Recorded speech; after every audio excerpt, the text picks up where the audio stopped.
Kumlen and Ablat Gemara. Today's daf is daf Mem Omer Aleph. We'll begin from daf Lamed Tes and Beis. This is the Gemara for Monday.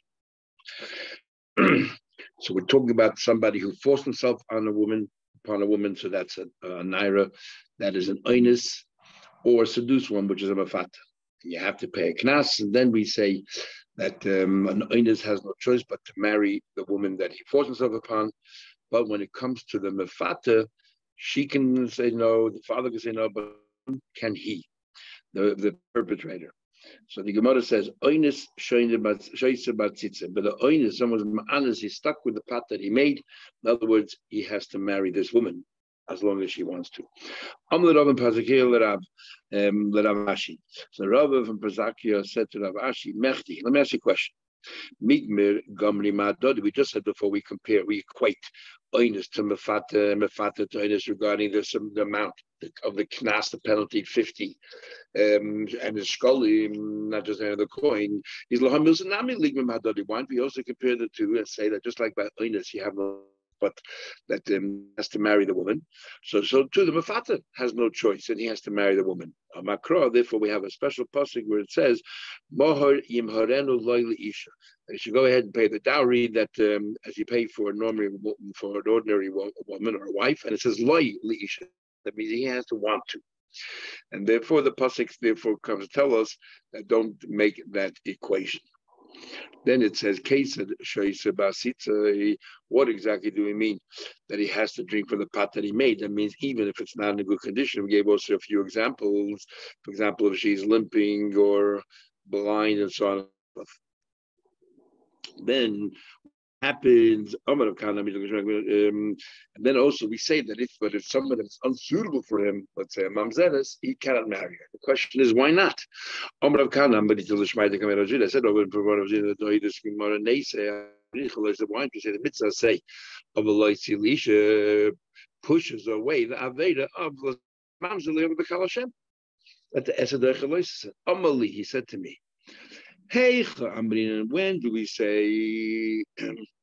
We're talking about a case of a mamzer, let's say, which is only a lav, and I say push away a lav. If it would be any other arayas, it would be an asay and a loisa, and an asay cannot push away an asay and a loisa. But at least a mamzer, or marrying a mamzer, which is only a lav, let the asay come and push it away. Says the Gemara.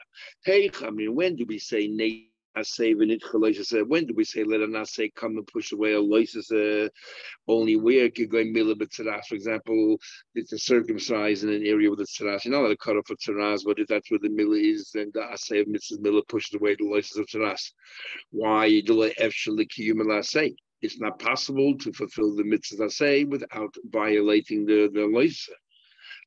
And the over here, the woman says, I'm not interested. Then there's no mitzvah. So Rashi says, therefore we force her, we cajole her into saying, I don't want to. In other words, if she insists, then still not saying but because we cajole her to say, I don't want to. Tosfos learn it differently. The Ramban and others, Tosfos says that even if she says, I want to, because you can cancel a mitzvah by saying, I don't want to, the mitzvah becomes a much weaker mitzvah, as if there's no mitzvah say at all, at least as far as pushing away a loisasa. When the Ramban goes further and says it's like a kiyum asay rather than a chiyuv asay, and therefore a kiyum asay does not have the ability to push away a loisasa. The example we gave here is milah b'tzaras, but really when we learn Yivamas, then above all about esadach loisasa, we learned it from Kalayim b'tzitzis. But milah b'tzaras is the general example that we give when it comes to saying esadach loisasa, where you have no alternative at all. And especially we use that example of like the fact that there's 13 bris is written by Mila, so therefore we use that as an example to show us the relis. But really it should be Klaim and Tzitzis. Says the next Mishnah, are you saying Shenis Arsa Venis Garsha, and reading the Mishnah literally it sounds like Tulmar will change his mind. That a girl who's an orphan that was engaged and then was divorced. If you remember, we had a machlekes before between Rabbi Akiva and Rabbi Yossi, a girl that was once engaged and then divorced, but she never ever consummated it. In other words, she's still a psula. Whether there's still a penalty if somebody goes ahead and forces it upon her. Rabbi Yossi said there's no longer a penalty because it says the pasuk Sholai Arusa. Rabbi Akiva says yes, there is a penalty, except instead of going to the father, this time it ends up with himself. So the Mishnah says, but to the same example of a case of a woman who is engaged in divorce, but we're adding one other factor here, that she's an orphan, has no father. Ablaza says, if you force it up, you still have to pay her. But mefata potter, if you do see a potter, because since the money is ending up with her and she was a willing accomplice, why in the world would you pay her? And it seems clearly from here that Rabbi Loza b'shittas Rabbi Loza ben Shmuel, as Rashi points out later, shittas Rabbi Akiva Rabbi Amra follows the pattern of Rabbi Akiva or his Rebbe. Why the Amar? He says, what does Rabbi Akiva say before somebody was engaged in divorce? Yes, like entitled to a penalty, not like Rabbi Yossi, but this time the penalty goes directly to her. So the question is, what does it have to do with Rabbi Akiva? He's talking about a Yisayma. Very simple. He says in Mishnah, Yisayma can't take it literally. She's a Yisayma. Because she's a Yisayma, what do you need to tell me, Mefata Potter? If she's a Yisayma, she has no father. The money obviously goes to her. And the money goes to her, obviously she'll be Meichel. So what do you have to say, Yisayma? I mean, it's funny, Yisayma, Rabbi Lezer says, Potter, Yisayma Pshita. If she's Yisayma, the money goes to her. So surely, if she's Meichel, she's Meichel. Not that she's a Yisayma, that halachically or legally she's treated like a Yisayma. And if she was engaged and then she was divorced, if nothing happened, so therefore they're just she's still a psula. So then just like a Yisayma, the money goes to her, not to the father. So too in this case, the money goes to her, not to the father, and that's precisely what Rabbi Akiva's opinion is. She's ours of the Gasha. Yisayma is treated like a Yisayma. My Yisayma will answer to herself. After she's ours of the Gasha will answer to herself. All of these people said the name Rav. Halachic Rabbi Loza, the halachic like Rabbi Loza. Kari Rav Alei Rabbi Loza. So now made a comment regarding Rabbi Loza to Vina the Chakima, that he's from the great rabbis, that he's praiseworthy of being a rabbi. And Rashi said we're talking about Rabbi Loza ben Shmuel. And Rabbi Loza ben Shmuel was a Talmud of Rabbi Akiva. We've been learning more Yivamas in the early Samachs when everyone, all the Talmidim passed away. And he went down to the south and he found 5 new Talmidim, including Shimon Yochai and Meir of Yudah, Rabbi Yossi, and he also had Rabbi Loza ben Shmuel. And Rabbi Loza ben Shmuel, I guess, is praising because he followed Rabbi Akiva the way Rabbi Akiva learned. Says the Gemara, next Mishnah, Ezo Boish, we said before there are other payments that have to be made. In fact, we said the difference between Bemafata and what do you call it? And an Einus is whether there's tsar or not, but other payments you have to make. What's Shane? How Kulafim is by depending who she is, her status, and depends who he is. Then we work out, assess the kind of shame that is there. Pagam, when it comes to hurting reputation, in then Roy Oisa, we imagine. So there's no fixed amount. We imagine Kili Shivcha as if she's a maid in Imkeres Bishok, that she's sold out in the marketplace. And Kama Hoisa Yafa Kama Yafa. What would she be her value have been prior to the fact that she had a relationship and post the fact that she had a relationship? She's no longer psula. Knas, when it comes to the penalty, shav b'chalad is always the same amount. B'chol sheyesh lekitzim l'tayr. Any punishment where the Torah gives a fixed amount, then shav b'chalad. It makes no difference who the person, the status of the person is. The status of the person makes absolutely no difference. It's always fixed. And for example, the case of an eved, if your cow, for example, kills an eved, you have to always pay 30 shkalim. It doesn't matter at all the status of the Sevid or the job of the Sevid had. So the Gemara, why don't you say that the 50 line, but you have to pay? Maybe the 50 line is comprised of the Baishas and the Tsar and everything. How do you know that's 50 plus? I'm going to because in logic, people will say, if the woman, the victim, was a princess, Chamish, you pay 50. All Basid Yetas, Chamishim, and you can tell me 50 also the shame and everything else. So therefore, obviously, they're different views. Abai will say, if that's your logic, so let's go to other penalties. Gabi ever by a slave nami. You're going to say like Magoli is an Eved who's a diamond schleifer, a guy cuts diamond, Shloishim gets 30. An Eved, and an Eved who does needlework, which is, very basic, also Shloishim. Elo Zayda, I'll tell you what it is. Why we have to make distinctions. Because if two people had a relation with this woman, first she had a relation with someone the unconventional way, so she's still absolute, but her reputation already has been ruined. And then another person came along and had the conventional relationship. You're going to tell me that they both pay the same amount. You're able to say, you boil someone that is a virgin, you pay 50. And and someone who's already whose reputation is tarnished, you also pay 50. It doesn't make sense. So therefore, we have to have different things and all that. The same thing goes back to Evid. People say everybody healthy Evid Shleishim 30. Evid Mukish Shleishim, someone who boils also 30. There's no logic to it. But Omakra, this is what the pasuk says. Tachas asher ina, you should pay the money because of the pain that you caused. In other words, that's a penalty. Tachas asher ina, only for that.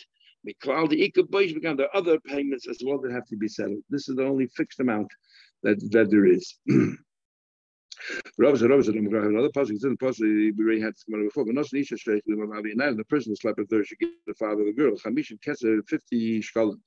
Hana, it's in the pasuk. Ish hasheichin. I'm talking about that person. Why spell it out? To tell you, you know what you're paying for. Hana, this thing that we say pay 50 shekalim. That's for that meklal. But there are other things they have to pay for. Says the Gemara. So okay, the dollars go shekalim go to the father. But how do you know that the baishas become go to the father? Well, maybe that goes directly to the girl. On Makrok, we have a pasuk when it comes to the daughter vows, the father has total control of the daughter. So therefore, the money also ends up with the father. In the Rebbe Sevilla, that when she's young and her father has control, all the praise of the daughter goes to the father. So too, the baishas become the shame and all that money gets transferred to the father. So the Gemara. The whole messy question. So you're telling me the pasuk, even though it talks about vows that the father has the right to know it, really, as a result of that, or everything that the girl earns belongs to the father. So that's a question. How do you know that everything that the girl earns goes to the father? It says, a person sells his daughter to a maid. Just like a maid, whatever she earns goes to her master. It says in the pasuk, just like a maid. A person can sell his daughter to as a maid, and just like what happens to her, if the father totally controls the daughter to sell as a maid, and as a maid she earns goes to her master, so too everything she earns goes to her father because he has a right to sell her there in the first place. Now, what do you need the pasuk for? We have the pasuk Shevach ben Revia. Normally, what do you need the pasuk for? Basically, obviously, that pasuk is limited only to hafaras nedarim hu Kesuvos, or limited to annulling vows. Hey, you can tell me, let's learn from this. I'll tell you, you can't learn money from a Isurim, which is legal, and that is to do with vows, and therefore money needs a separate pasuk. So, so the question goes back. How do we know that the money ends up with the father? Maybe after the daughter, the shame and the reputation ruined should go to the daughter directly. Let's learn from the class. Who gets the 50 shkalim? The father. So to all other payments should go to the father. No, I can argue the you cannot equate the mamam, which is the value, and a penalty. And the via makes sense. It belongs to the father. No, why could the boy, if he wanted to, Masala, he can always give it over to a manuval or to a mukashrin. He can always give it over someone as a manuval, somebody we find repugnant, and mukashrin, somebody who's afflicted with boils. No, but if he wants, he can cause her all the shame in the world anyway and ruin her reputation. So therefore, if her reputation is ruined, since the father owns those rights, therefore he gets the money for it.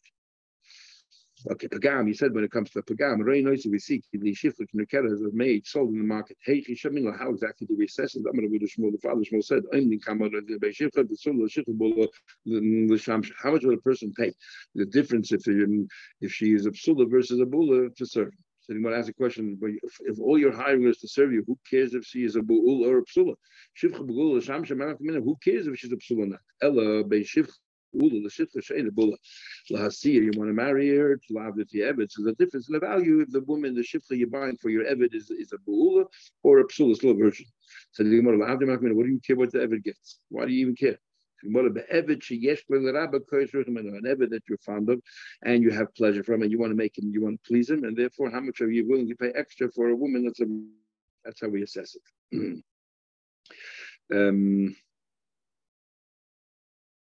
Well, says the Mishnah, we already had this beginning this payday.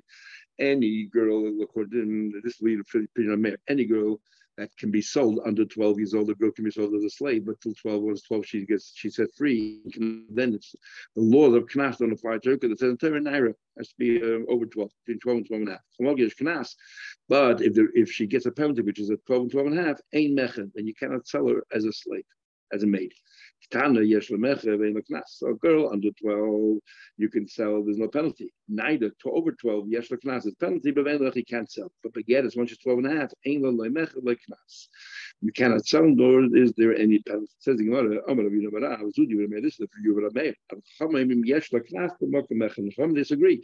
They hold that a girl from 3 years old until 12 and a half, including covering all the years, spanning all the years that she was a Tana and also Naira, there's a penalty. The time we learn, a girl from day old until 12 years old, you can sell, but then Knas, there's no penalty. The side is once she reaches 12 years old, and until she's 12 and a half, there's a penalty if you force yourself upon her, but the Ein Lamecha, you can no longer sell her. That's the view of the Meir. Meir said, this is the rule. Whenever you can sell the girl, Ein Knas, under 12, there's no penalty. And when there's a penalty, Ein Mecha, there's no sale. The Chum, however, say, disagree. They say a girl from 3 years old, until she's 12, there is a penalty. She has to be over 3, because then the Haim no longer comes back. But Knas, they hold from 3 and over till 12 and a half, there's a Knas. So it sounds like that there's only Knas. He can't sell a Knas, where they hold he cannot sell a girl as a maid. The Klur says he can till 12 years old. That even that in the case of there's a mecha, you could also have, there's also knas, but over 12 you can no longer sell, there's a knas as well. What is the logic of the mayor? Why does the mayor say that you cannot sell a girl, that you cannot, there's no penalty by a girl in the 12? It says possibly the loy see Elisha, she should be his wife, or that he should have to marry her, that she is capable of deciding whether she should be the wife. And that's only over 12 years old that she can marry herself off. Under 12, it's only the father who has the legal rights to marry her. Over 12, it's either the father or her. Over 12 and a half, it's only exclusively hers. But Abban gives another reason. It says, it says in the Pasuk, it